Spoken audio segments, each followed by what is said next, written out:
사도신경으로 우리의 신앙을 고백하겠습니다. 나는 전능하신 아버지 하나님 천지의 창조주를 믿습니다. 나는 그의 유일하신 아들 우리 주 예수 그리스도를 믿습니다.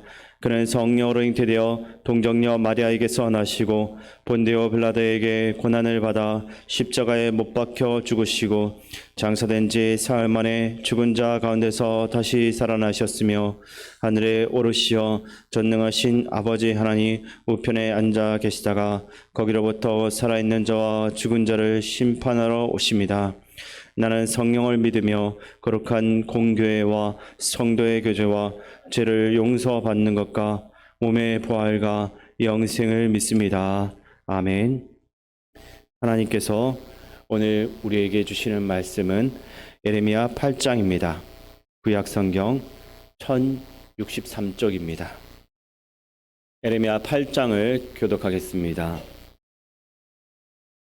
여호와의 말씀이니라. 그때 사람들이 유다 왕들의 뼈와 그의 지도자들의 뼈와 제사장들의 뼈와 선지자들의 뼈와 예루살렘 주민의 뼈를 그 무덤에서 끌어내어 그들이 사랑하며 섬기며 뒤따르며 구하며 경배하던 해와 달과 하늘의 무별 아래에서 펼쳐지게 하리니 그 뼈가 거두이거나 묻히지 못하여 지면에서 분토 같을 것이며 이 악한 민족에 남아있는 자 물은 내게 쫓겨나서 각 처에 남아있는 자들이 사는 것보다 죽는 것을 원하리라.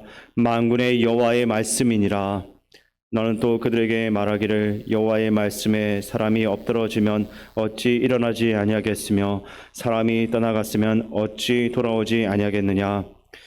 이 예루살렘 백성이 항상 나를 떠나 물러가면 어찌함이냐. 그들이 거짓을 고집하고 돌아오기를 거절하도다. 내가 귀를 기울여 들은즉 그들이 정직을 말하지 아니하며 그들의 악을 뉘우쳐서 내가 행한 것이 무엇인고 말하는 자가 없고 전쟁터로 향하여 달리는 말같이 각각 그 길로 행하도다. 공중의 학은 그 정한 시기를 알고 산비둘기와 제비와 두루미는 그들이 올 때를 지키거늘 내 백성은 여호와의 규례를 알지 못하도다. 너희가 어찌 우리는 죄가 있고 우리에게는 여호와의 율법이 있다 말하겠느냐. 참으로 서기관의 거짓의 붓이 거짓되게 하였나니 지혜롭다 하는 자들은 부끄러움을 당하며 두려워 떨다가 잡히리라. 보라, 그들이 여호와의 말을 버렸으니 그들에게 무슨 지혜가 있으랴. 그러므로 내가 그들의 아내를 타인에게 주겠고 그들의 밭을 그 차지할 자들에게 주리니 그들은 가장 작은 자로부터 큰 자까지 다 욕심내며 선지자로부터 제사장까지 다 거짓을 행함이라. 그들이 딸 내 백성의 상처를 가볍게 여기면서 말하기를 평강하다 평강하다 하나 평강이 없도다. 그들이 가증한 일을 행할 때 부끄러워하였느냐. 아니라 조금도 부끄러워하지 않을 뿐 아니라 얼굴도 붉어지지 아니하였느니라. 그러므로 그들이 엎드러질 자와 함께 엎드러질 것이라. 내가 그들을 벌할 때 그들이 거꾸러지리라. 여호와의 말씀이니라. 여호와의 말씀이니라. 내가 그들을 진멸하리니 포도나무에 포도가 없을 것이며 무화과나무에 무화과가 없을 것이며 그 잎사귀가 마를 것이라. 내가 그들에게 준 것이 없어지리라 하셨나니 우리가 어찌 가만히 앉았으랴. 모일지어다 우리가 견고한 성읍들로 들어가서 거기서 멸망하자. 우리가 여호와께 범죄하였으므로 우리 하나님 여호와께서 우리를 멸하시며 우리에게 독한 물을 마시게 하심이니라. 우리가 평강을 바라나 좋은 것이 없으며 고침을 입을 때를 바라나 놀라운 뿐이로다. 그 말에 부르짖음이 단에서부터 들리고 그 준마들이 우는 소리에 온 땅이 진동하며 그들이 이르러 이 땅과 그 소유와 성읍과 그 중에 주민을 삼켰도다. 여호와의 말씀이니라. 내가 술법으로도 제어할 수 없는 뱀과 독사를 너희 가운데 보내리니 그것들이 너희를 물리라 하시도다. 슬프다 나의 건심이여 어떻게 위로를 받을 수 있을까. 내 마음이 병들었도다. 딸 내 백성의 심히 먼 땅에서 부르짖는 소리로다. 여호와께서 시온에 계시지 아니한가. 그의 왕이 그 가운데 계시지 아니한가. 그들이 어찌하여 그 조각한 신상과 이방의 헛된 것들로 나를 경노하게 하였는고 하시니 추수할 때가 지나고 여름이 다하였으나 우리는 구원을 얻지 못한다 하는도다. 딸 내 백성이 상하였으므로 나도 상하여 슬퍼하며 놀라움에 잡혔도다. 길라셋은 요양이 있지 아니한가? 그곳에는 의사가 있지 아니한가? 딸 내 백성이 치료를 받지 못함은 어찌 됨인고? 아멘. 아멘.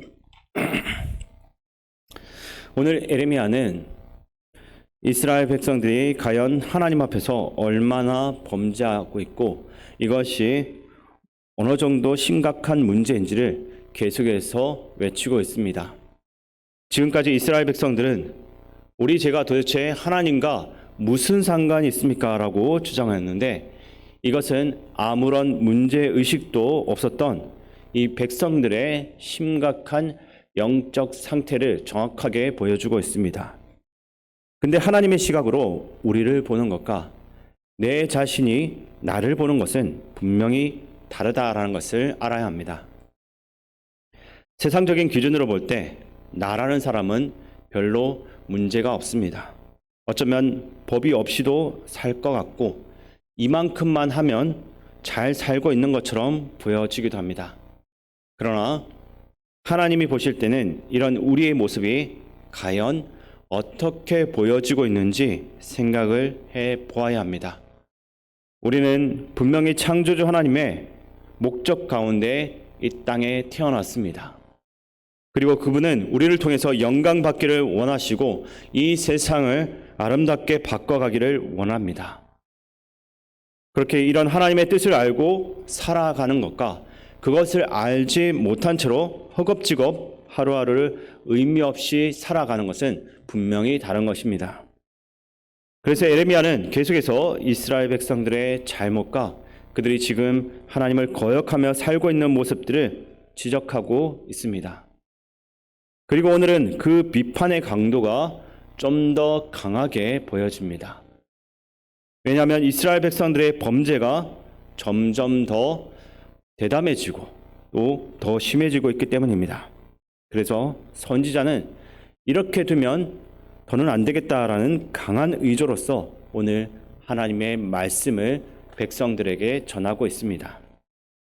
먼저 1절과 2절을 함께 읽겠습니다. 여호와의 말씀이니라. 그때 사람들이 유다 왕들의 뼈와 그의 지도자들의 뼈와 제사장들의 뼈와 선지자들의 뼈와 예루살렘 주민의 뼈를 그 무덤에서 끌어내어 그들이 사랑하며 섬기며 뒤따르며 구하며 경배하던 해와 달과 하늘의 무별 아래에서 펼쳐지게 하리니 그 뼈가 거두이거나 묻히지 못하여 지면에서 분토 같을 것이며. 아멘. 본문 1절에 언급한 그때는 이제 남유다 왕국이 멸망하는 날을 말합니다. 근데 문제는 그때 이방인들이 쳐들어와서 유다 왕들과 제사장들, 선지자, 예루살렘 주민들의 뼈를 무덤에서 끌어낸다라고 합니다. 왜 이렇게 죽은 사람들의 뼈를 무덤에서 빼내고 있습니까? 정복 국가가 점령한 나라에서 제일 먼저 하는 일은 사회적인 지위가 높은 사람들의 무덤을 파헤치는 것입니다. 그래서 생전에 존귀했던 자들의 무덤 속에 함께 매장된 많은 보물들을 빼가는 것입니다. 그리고 원하는 보물을 취한 다음엔 그 무덤 속에 있는 뼈는 어떻게 되고 있습니까? 그냥 길바닥에 아무렇게나 버려두고 가고 있습니다. 그래서 지금 살았을 때는 수많은 사람들에게 존경받았던 존귀한 사람들의 무덤이 도굴당하고 그 뼈는 다 버려져서 마치 장사되지 못한 채로 비참하게 죽은 사람처럼 된다라는 것을 말합니다. 이것은 유대인들의 사고방식 속에서는 굉장히 수치스럽고 괴로운 일입니다. 근데 계속 죄짓고 살면 그러한 날이 반드시 올 것이다 라는 것을 말합니다. 게다가 2절에서는 그들의 뼈가 다 꺼내어져서 뿌려지고 있는데 그때 하늘에 뭐가 있냐면 해와 달과 하늘에 별이 있는데 무덤에 묻혀있는 이들이 섬기고 경배하던 것들이 아무것도 못하고 그 광경을 지켜보고만 있다라는 것입니다. 한마디로 그들이 섬기며 경배하던 해와 달과 별이 이런 비극 속에서 해줄 게 없다라는 것입니다. 그래서 너희의 죽음이 헛되고 너희가 기대하던 그런 매장이 이루어지지 않을 거야 라고 선지자가 말해주고 있는 것입니다. 3절에서는 쫓겨난 자들 중에 남아있는 자들이 얼마나 고통스러운지 사는 것보다 차라리 죽는 것을 원하게 될 것이다 라고 하고 있습니다.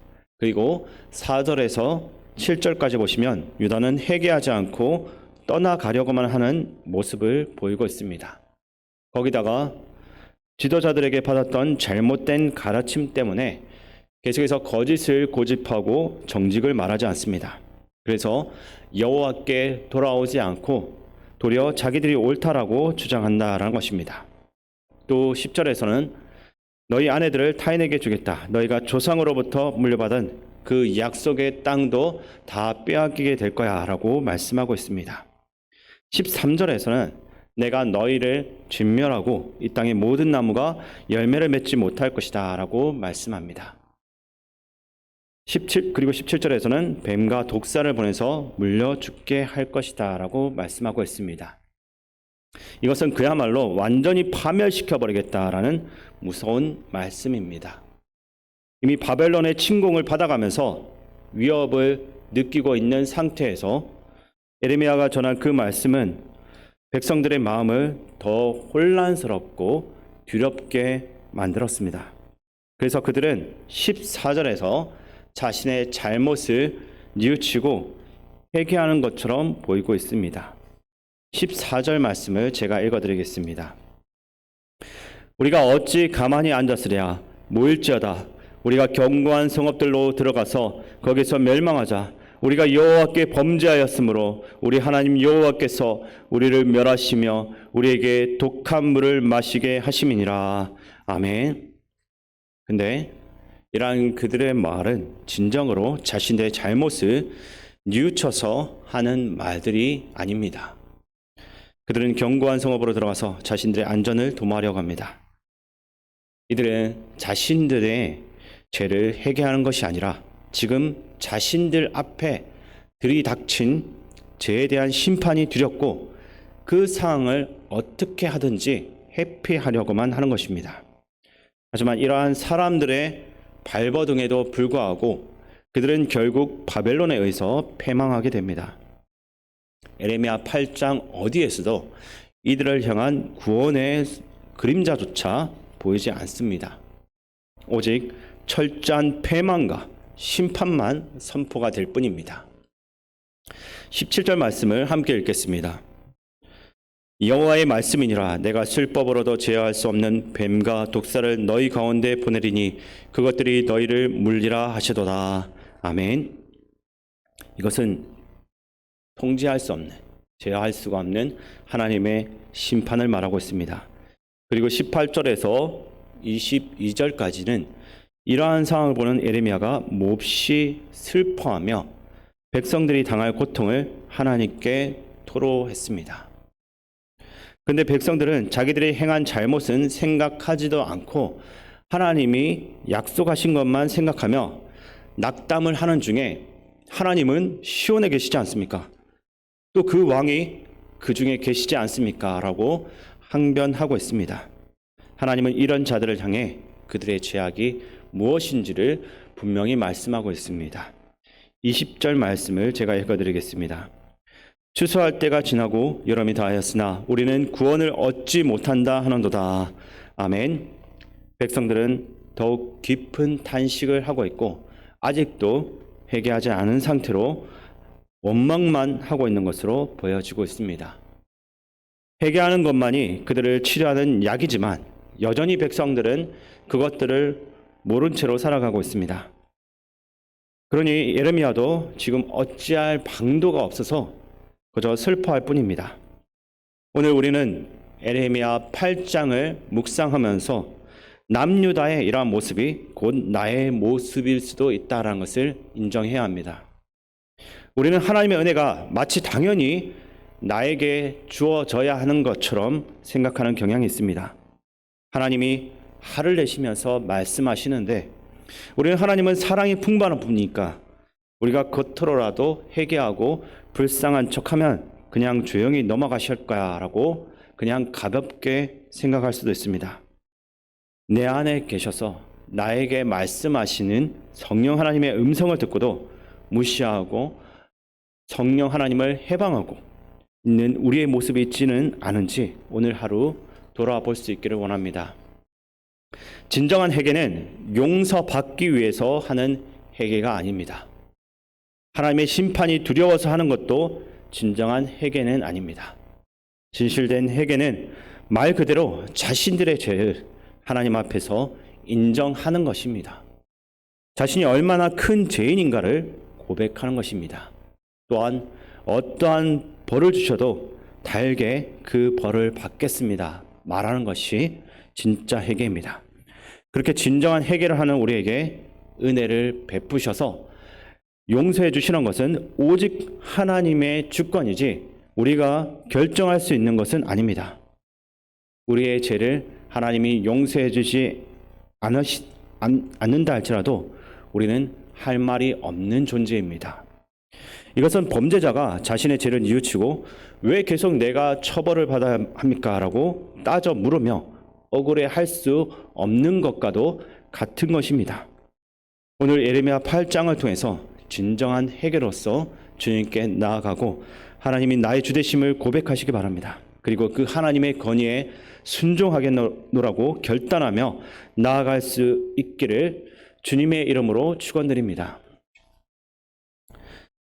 무엇으로도 고칠 수 없는 거짓된 신앙을 바라보며 가슴 아파하는 예레미야 선지자의 마음을 봅니다. 주님, 우리의 신앙이 욕심과 욕망을 채우는 것이 아니라 구원하신 주님의 은혜 앞에서 감사함으로 주의 뜻을 따르는 참된 신앙이 되도록 우리를 인도하여 주옵소서. 삶의 모습과 신앙의 모습이 하나가 되게 하시어 삶을 통해 하나님께 영광 돌리는 그리스도인들이 다 되게 하여 주시옵소서. 은혜와 구원을 주신 예수 그리스도의 이름으로 기도하옵나이다. 아멘. 주기도문으로 예배를 마치겠습니다. 하늘에 계신 우리 아버지, 아버지의 이름을 거룩하게 하시며 아버지의 나라가 오게 하시며 아버지의 뜻이 하늘에서와 같이 땅에서도 이루어지게 하소서.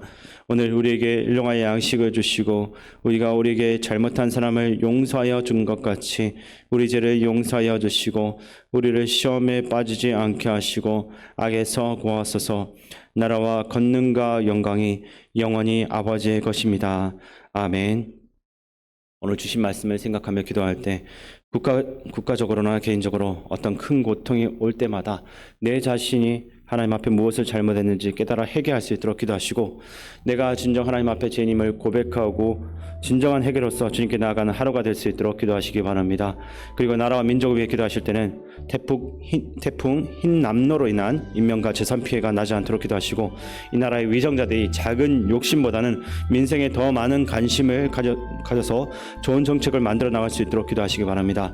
또한 김원영 권사님의 아버님 문성수 목사님께서 화요일 오전에 받는 심장 수술이 잘 진행될 수 있도록 기도해 주시고 다음 세대와 섬기는 모든 교사들, 군 복무 중인 청년들, 한우들과 교회의 어르신들을 위해서도 기도하시기 바랍니다. 마지막으로 세계 각지에서 복음 전하기 위해 수고하는 선교사님들과 담임 목사님을 위해서 함께 기도하며 나가겠습니다.